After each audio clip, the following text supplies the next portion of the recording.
ನಮಸ್ಕಾರ ವೀಕ್ಷಕರೇ, ನಿಮಗೆಲ್ಲ ಹೋಮ್ ಟೌನ್ ಸ್ಟುಡಿಯೋಕ್ಕೆ ಆತ್ಮೀಯವಾದ ಸ್ವಾಗತ. ಸ್ನೇಹಿತರೆ, ಬಾಲಿವುಡ್ ಅನ್ನ ಒಂದ್ ಕಾಲದಲ್ಲಿ ಕಾನ್ವುಡ್ ಅಂತ ಕರಿತಾ ಇದ್ರು. ಆದರೆ ಇತ್ತೀಚಿನ ದಿನಗಳಲ್ಲಿ ಬಾಲಿವುಡ್ ನಲ್ಲಿ ಹಿಂದುತ್ವದ ಸಿನಿಮಾಗಳು ತುಂಬಾನೇ ಬರ್ತಾ ಇದೆ.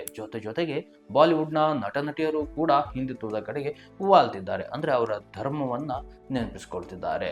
ಇದು ಕಲಿಯುಗದಲ್ಲಿ ಹಿಂದುತ್ವದ ಸುವರ್ಣಯುಗ ಅಂದ್ರೂ ತಪ್ಪಾಗೋದಿಲ್ಲ.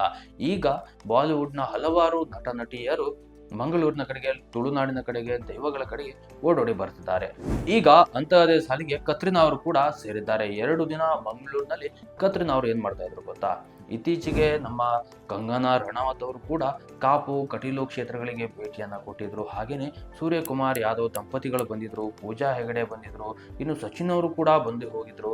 ಹೀಗೆ ಹಲವಾರು ಸೆಲೆಬ್ರಿಟಿಗಳು ತುಳುನಾಡಿಗೆ ಬಂದು ಹೋಗೋದು ಸಾಮಾನ್ಯವೇ ಆಗೋಗಿದೆ. ಇಂತಹ ಸಂದರ್ಭದಲ್ಲಿ ಕತ್ರಿನಾ ಅವರು ಈ ಬಾರಿ ಮಹಾಕುಂಭಮೇಳದಲ್ಲಿಯೂ ಕೂಡ ಕಾಣಿಸ್ಕೊಂಡಿದ್ರು. ಈಗ ತುಳುನಾಡಿಗೆ ಬಂದು 2 ದಿನ ತುಳುನಾಡಿನಲ್ಲಿ ವಿಶೇಷ ಪೂಜೆಯನ್ನ ಮಾಡಿಸಿದ್ದಾರೆ.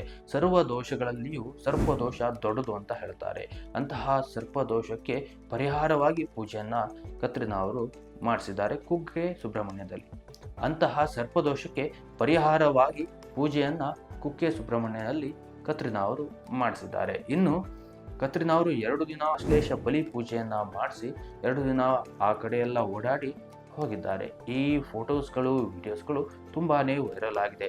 ಒಟ್ಟಿನಲ್ಲಿ ಇತ್ತೀಚೆಗೆ ಕತ್ರಿನಾ ಅವರ ನಡೆಯನ್ನ ನೋಡ್ತಾ ಇದ್ರೆ ಒಂದು ಕಡೆಯಲ್ಲಿ ಜ್ಞಾನೋದಯ ಆದಾಗಿ ಕಾಣಿಸುತ್ತೆ. ಯಾಕೆಂದ್ರೆ ಕತ್ರಿನಾ ಅವರು ತಮ್ಮ ಅತ್ತೆಯ ಜೊತೆಯಲ್ಲಿ ಮಹಾಕುಂಭಮೇಳದಲ್ಲಿ ಕಾಣಿಸ್ಕೊಂಡಿದ್ರು. ಈಗ ತುಳುನಾಡಿನಲ್ಲಿ ವಿಶೇಷ ಪೂಜೆಯಲ್ಲಿ ಕಾಣಿಸ್ಕೊಂಡಿದ್ದಾರೆ. ಹೀಗೆ ಮುಂದಿನ ದಿನಗಳಲ್ಲಿ ಬಾಲಿವುಡ್ನ ಎಲ್ಲ ನಟ ನಟಿಯರಿಗೂ ಕೂಡ ಧರ್ಮದ ಜ್ಞಾನ ಬೆಳೀಲಿ ಅನ್ನೋದು ನಮ್ಮ ಆಶಯ. ನಿಮಗೆ ಮಾಹಿತಿ ಇಷ್ಟ ಆಗಿದ್ರೆ ಹಂಚಿಕೊಳ್ಳಿ. ನಿಮ್ಮ ಅನಿಸಿಕೆ, ಅಭಿಪ್ರಾಯವನ್ನು ಕಾಮೆಂಟ್ ಮಾಡಿ. ನಮಸ್ಕಾರ.